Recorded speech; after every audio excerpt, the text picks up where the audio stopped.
क्या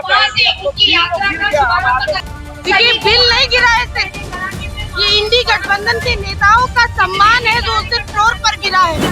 और उसके बाद मेज थपथपा के ताली बजा के मुस्कुराते हुए संसद भवन से निकले, जैसे लगा कि कोई जश्न का माहौल हो। 13% पे महिलाओं की राजनीतिक भागीदारी पार्लियामेंट हाउस के माध्यम से जो रुकी हुई है, अगर वो बढ़ जाती और 33% हो जाती तो आपको क्या आपत्ति थी इसमें? नमस्कार, मेरा नाम सागर कुमार है और आप न्यूज हाट देख रहे हैं। देखिए, आज महिलाओं का जन आक्रोश है, वो बड़ी भव्य तरीके से तमाम जो महिलाएं हैं, कई संगठनों की और कई सामाजिक संगठनों की महिलाएं भी यहाँ पर उपस्थित है। और देखिए, श्रेयसी सिंह ने विपक्ष पर बड़ा है। देखिए, श्रेयसी सिंह ने क्या कुछ कहा है। नारी बंधन अधिनियम जो बिल फेल हो गया, जो गिर गया सदन में, उसको लेकर खूब आग बबूला दिखाई दी। और देखिए, श्रेयसी सिंह ने बड़ा बयान दिया है। उनके इस बयान के साथ आपको छोड़े चलते हैं। क्या देखिए, बिल नहीं गिरा है सिर्फ, ये इंडी गठबंधन के नेताओं का सम्मान है जो सिर्फ फ्लोर पर गिरा है। जिस तरह से उन लोगों ने नारी को अपमानित करने का काम किया है और उसके बाद मेज थपथपा के ताली बजा के मुस्कुराते हुए संसद भवन से निकले, जैसे लगा कि कोई जश्न का माहौल हो। ये जश्न का माहौल नहीं है, आपने नारी को अपमानित करने का काम किया है। आज जो 13% पे महिलाओं की राजनीतिक भागीदारी पार्लियामेंट हाउस के माध्यम से जो रुकी हुई है, अगर वो बढ़ जाती और 33% हो जाती तो आपको क्या आपत्ति थी इसमें? क्या ये बिल सिर्फ भारतीय जनता पार्टी और एनडीए के कार्यकर्ताओं के लिए था? ये बिल तो हर एक उस भारत की नारी के लिए था जो राजनीति में आना चाहती है या जो यह सोच रखती है कि हमारी प्रतिनिधित्व करता भी एक महिला हो।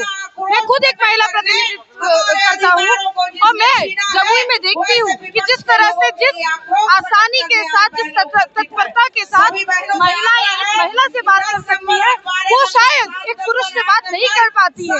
तो उस 13% को बढ़ा के 33% की भागीदारी राजनीति में महिलाओं की सुनिश्चित होना चाहिए।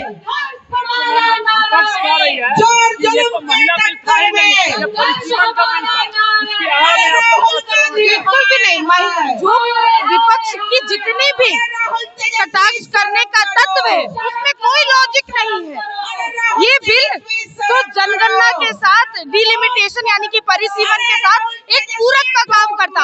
आदरणीय प्रधानमंत्री नरेंद्र मोदी जी ने यही कहा कि जल्द से जल्द ये बिल, जो आधी आबादी का नारा हम लगाते हैं भारत में, वो भारत की सच्चाई बने और महिलाओं को उनका संवैधानिक अधिकार मिले। उसी आधार पे इस बिल को स्पेशल सेशन के माध्यम से फ्लोर पे लाया गया।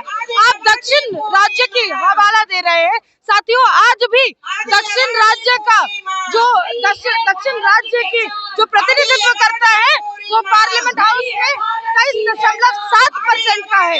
और अगर ये सीट बढ़ती और ये बिल पारित होता तो उस वक्त भी ये 23.7% पर ही ठहर जाता।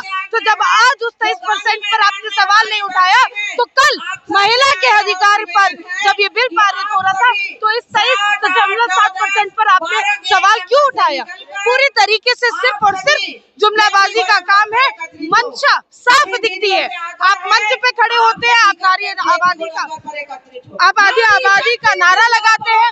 आप जब चुनाव राज्य में जाते हैं, किसी भी राज्य में या राष्ट्र में जब चुनाव होता है, तो आप स्कीम और योजना के माध्यम से महिलाओं को लाभार्थी बनाने का काम करते हैं, जुमलेबाजी करते हैं। लेकिन जब वास्तविकता में राजनीतिक अधिकार देने की बात आती है, संवैधानिक अधिकार देने की बात आती है, तो आप बिल को पास नहीं करते और आप नारी को अपमानित करने का काम करते हैं।